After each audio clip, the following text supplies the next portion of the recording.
معزز محتشم سامعین، السلام علیکم ورحمۃ اللہ تعالی وبرکاتہ۔ الحمدللہ رب العالمین والعاقبۃ للمتقین والصلاة والسلام على سيد الأنبياء والمرسلين وعلى آله وأصحابه أجمعين، أما بعد، فأعوذ بالله من الشيطان الرجيم، بسم الله الرحمن الرحيم۔ قال الله تبارك وتعالى في القرآن المجيد، أقيموا الصلاة وآتوا الزكاة، آمنت بالله صدق الله العظيم وصدق رسوله النبي الكريم، ونحن على ذلك لمن الشاهدين والشاكرين، والحمد لله رب العالمين۔ محترم مکرم سامعین، آئیے سب سے پہلے انتہائی عقیدت و محبت کے ساتھ مل کر حضور سرور کائنات مفخر موجودات امام الانبیاء محبوب کبریا احمد مصطفیٰ محمد مصطفیٰ صلی اللہ علیہ وسلم کی مقدس بارگاہ میں درود پاک کا نذرانہ پیش کریں۔ پڑھے اللہم صلی علی سیدنا محمد وعلی آل سیدنا محمد واصحاب سیدنا محمد وبارک وسلم علیہ، صلاۃ و سلام علیک یا رسول اللہ صلی اللہ تعالی علیہ وسلم۔ حضرات گرامی، نماز کے بیسک مسائل کا بیان چل رہا ہے۔ نماز کی شرائط کے متعلق جو احکام ہیں ان کا بیان چل رہا ہے۔ طہارت، ستر عورت، استقبال قبلہ، وقت اور نیت، یہ نماز کی شرائط ہیں۔ طہارت، ستر عورت، استقبال قبلہ، ان کے متعلق بیان ہو چکا ہے، اور آج آپ کے سامنے وقت کے متعلق بیان ہوگا۔ یعنی وقت بھی نماز کے لیے شرط ہے۔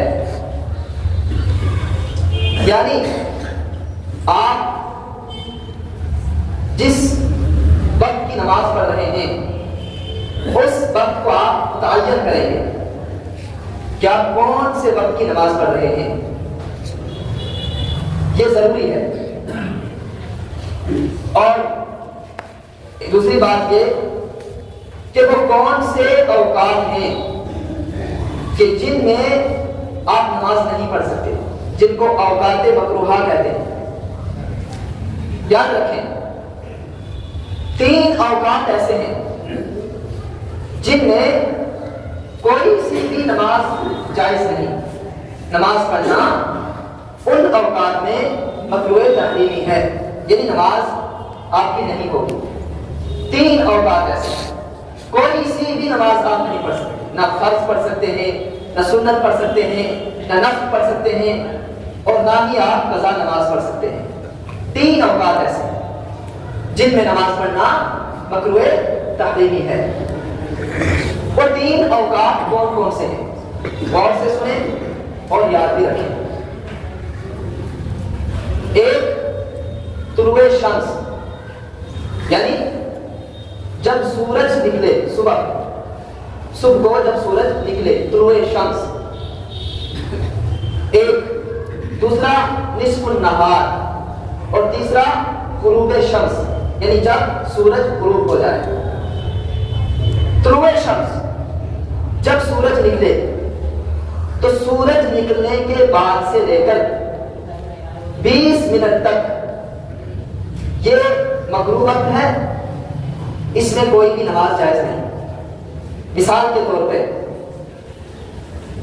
آج صبح 7:07 یا 8 پر سورج نکلتا ہے، تو 8 منٹ سے لے کر کے، یعنی 7:08 کے بعد سے لے کر 20 منٹ، یعنی 28 تو 28 منٹ تک یہ جو 20 منٹ کا وقت ہے، اس وقت میں آپ کوئی بھی نماز نہیں پڑھ سکتے، نہ نفل پڑھ سکتے ہیں، نہ فرض پڑھ سکتے ہیں، نہ سنت پڑھ سکتے ہیں، نہ قضا پڑھ سکتے ہیں۔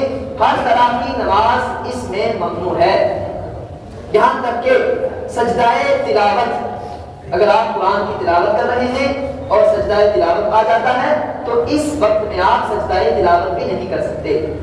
سمجھ آ گیا؟ ایک وقت۔ دوسرا، نصف النہار، یعنی جب سورج بالکل سر کے اوپر ہو، بالکل سر کے اوپر، آپ دھوپ میں کھڑے ہو اور آپ کا سایہ آپ کے قدموں میں یعنی پیروں میں ہو، تو سمجھ جائیں کہ سورج بالکل آپ کے سر کے اوپر ہے، بیچ آسمان میں ہے، نصف النہار ہے۔ اس وقت بھی آپ کوئی سی بھی نماز نہیں پڑھ سکتے، نہ فرض پڑھ سکتے ہیں، نہ سنت، نہ نفل، نہ قضا، یہاں تک کہ سجدہ تلاوت بھی نہیں کر سکتے۔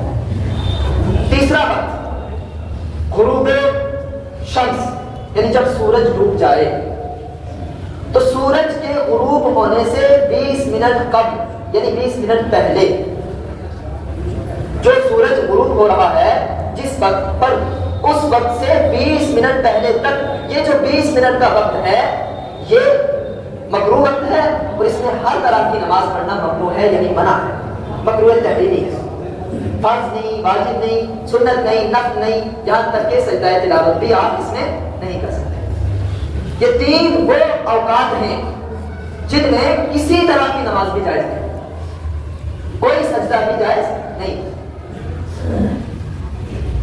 اور دوسری بات، سجدہ شکر کر سکتے ہیں، کوئی شکر کے طور پر اللہ تبارک و تعالیٰ کا شکر ادا کرنے کے لیے سجدہ کر رہا ہے، سجدہ شکر جسے کہتے ہیں وہ کر سکتے ہیں، لیکن سجدہ تلاوت نہیں کر سکتے۔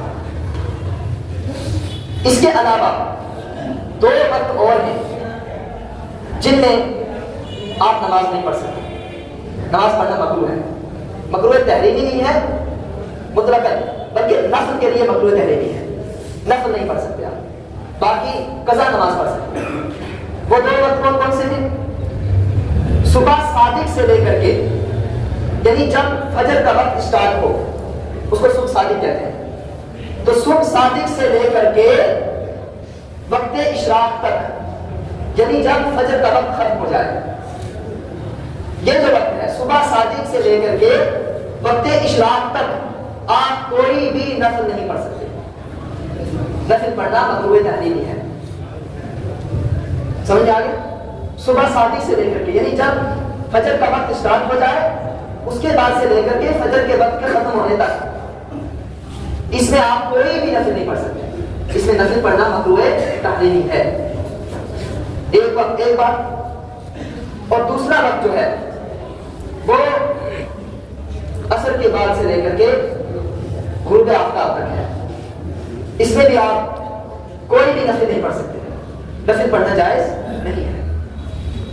سمجھ آ رہا ہے مسئلہ؟ نفل پڑھنا مکروہ تحریمی ہے۔ ہاں البتہ قضا نماز پڑھنے کی اجازت ہے، یعنی اگر کسی کی نمازیں قضا ہو گئی ہیں تو اس وقت میں وہ پڑھنا چاہتا ہے، اس کے پاس وقت نہیں ہے، بزی رہتا ہے، تو اس مجبوری کی وجہ سے، کیونکہ بزی رہتا ہے، اپنے کاموں میں مشغول ہے، وقت کم ملتا ہے، تو اگر ان اوقات میں یعنی صبح صادق سے لے کر کے اشراق تک جو یہ وقت ہے، اور دوسرا عصر سے لے کر کے غروب آفتاب تک، یہ جو 2 اوقات ہیں، ان اوقات میں اگر وہ قضا نماز پڑھنا چاہے تو پڑھ سکتا ہے، قضا کی اجازت ہے، لیکن نفل نہیں پڑھ سکتا، کوئی سا بھی نفل نہیں پڑھ سکتا۔ اچھا، ایک بات اور کہ وقت عصر کے بعد غروب آفتاب تک کا جو یہ وقت ہے اس میں نفل پڑھنا ممنوع ہے۔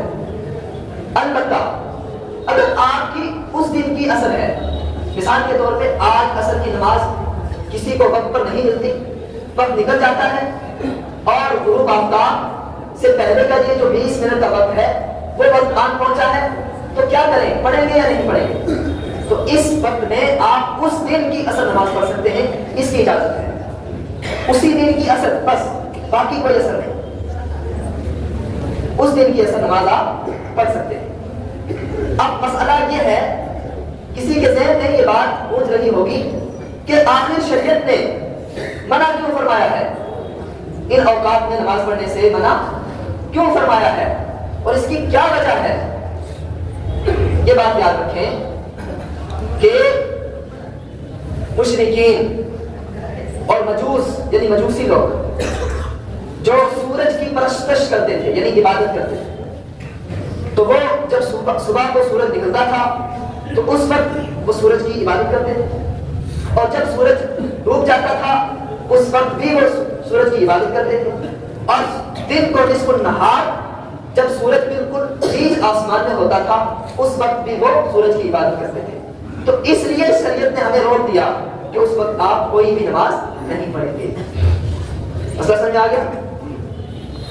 اچھا، ایک بات اور، اس مسئلے میں کثیر لوگ غلطی کرتے ہیں، بہت سے لوگ اس میں غلطی کرتے ہیں، یہ بڑا حساس مسئلہ ہے، ضروری ہے اس کو خاص طور پر توجہ کے ساتھ سنیں کہ اگر جماعت قائم ہو چکی ہے تو اس وقت آپ سنت پڑھ سکتے ہیں یا نہیں؟ جماعت کھڑی ہو گئی ہے تو اب آپ سنت پڑھیں گے یا نہیں؟ اس اعتبار سے یہ بات یاد رکھیں کہ اگر صبح کی جماعت ہے اور صبح کی جماعت اگر کھڑی بھی ہو گئی ہے تو اس وقت حکم شرع یہ ہے کہ اگر آپ کو یہ یقین ہو، امام کی کیفیت کو آپ جانتے ہیں کہ وہ کس کیفیت سے نماز پڑھاتا ہے، لمبی پڑھاتا ہے، شارٹ پڑھاتا ہے، آپ کو یہ یقین ہے کہ میں امام صاحب کو پا لوں گا یعنی جماعت میں شریک ہو جاؤں گا، اگرچہ آخری قاعدہ میں ہی کیوں نہ ہو، یعنی آخری تشہد ہی کیوں نہ ملے اس کو فجر میں، تو اس وقت حکم شرع یہ ہے کہ آپ فجر کی سنت پڑھیں گے اور اس کے بعد جماعت میں شریک ہوں گے۔ مسئلہ سمجھ آ گیا؟ یہ صرف سنت فجر کے لیے ہے، باقی سنتوں کے لیے نہیں۔ باقی سنتوں کے لیے حکم یہ ہے کہ جب جماعت کا وقت ہو گیا تو اس وقت آپ سنت نہیں پڑھ سکتے، یعنی ظہر کی سنت نہیں پڑھ سکتے، عصر کی نہیں پڑھ سکتے، مغرب کی نہیں پڑھ سکتے، عشاء کی نہیں پڑھ سکتے۔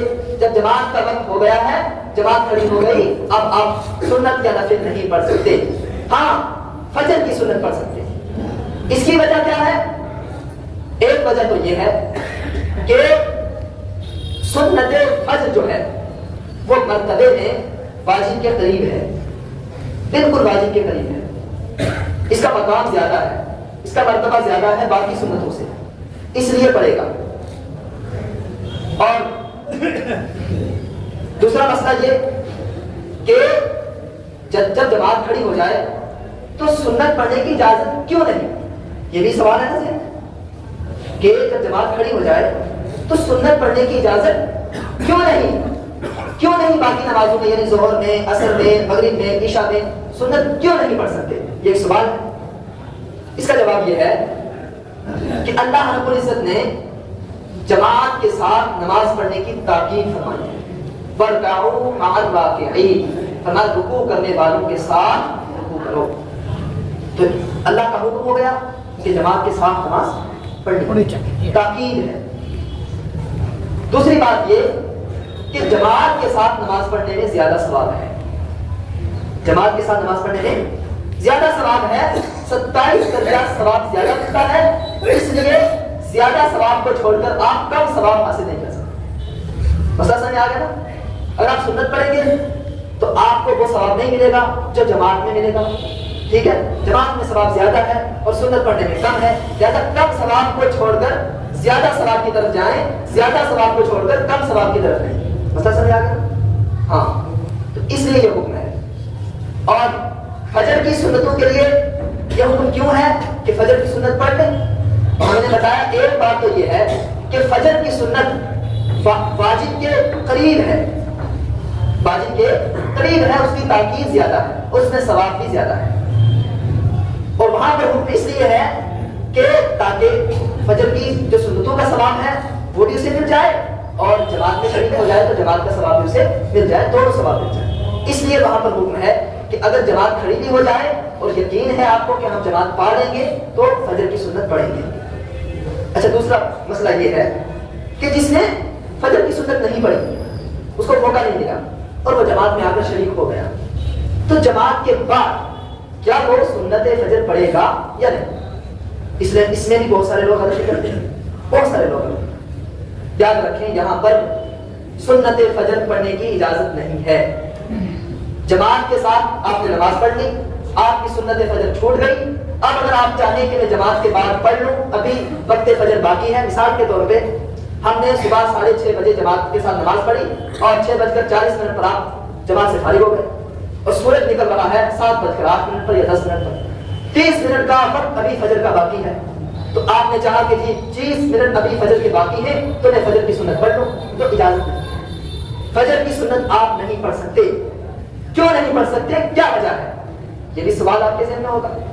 جیسا کہ میں نے پہلے عرض کر دیا کہ فجر کی نماز کے بعد کسی طرح کی نماز پڑھنے کی اجازت نہیں ہے، کوئی سا بھی نفل نہیں پڑھ سکتے آپ، ٹھیک ہے، کوئی سی بھی نماز نہیں پڑھ سکتے آپ، نفل نہیں پڑھ سکتے آپ، اس لیے شریعت نے منع کر دیا، ٹھیک ہے، کہ فجر کے بعد جماعت کے بعد سنت فجر آپ نہیں پڑھ سکتے۔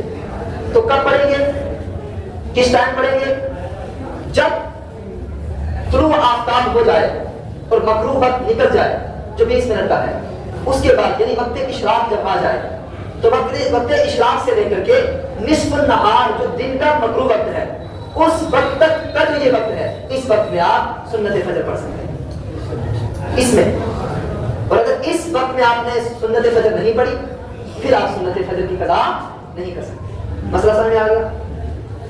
اس میں بہت سارے لوگ غلطی کرتے ہیں، لہٰذا یہ مسئلہ یاد رکھیں، اگر کسی کی فجر کی سنت نکل جاتی ہے اور تو وہ جماعت کے بعد اگر پڑھنا چاہے تو نہیں پڑھ سکتا، بلکہ وہ انتظار کرے وقت جو مغرب وقت ہے وہ نکل جائے، اس کے بعد وہ سنت فجر کی قضا کرے، یہ بات یاد رکھیں۔ اور یہ تھا وقت کہ ان چیزوں کا ہمیں یاد رکھنا ہے، یہ جو ضروری مسائل ہیں ان کو یاد رکھنا ہے۔ اور اس کے بعد کیا ہے، نیت ہے، نیت بھی ضروری ہے کہ کون سی نماز آپ پڑھ رہے ہیں، اس نماز کا تعین کرنا پڑے گا، اس کی نیت کرنی پڑے گی۔ اس کے مسائل بھی بہت زیادہ ہیں، انشاءاللہ تفصیل کے ساتھ میں آئندہ جمعہ کو بیان کروں گا۔ اللہ تبارک و تعالی ہم سب کو ان مسائل کو سیکھنے کی توفیق عطا فرمائے اور ان مسائل پر اللہ تبارک و تعالی ہم سب کو عمل کرنے کی توفیق عطا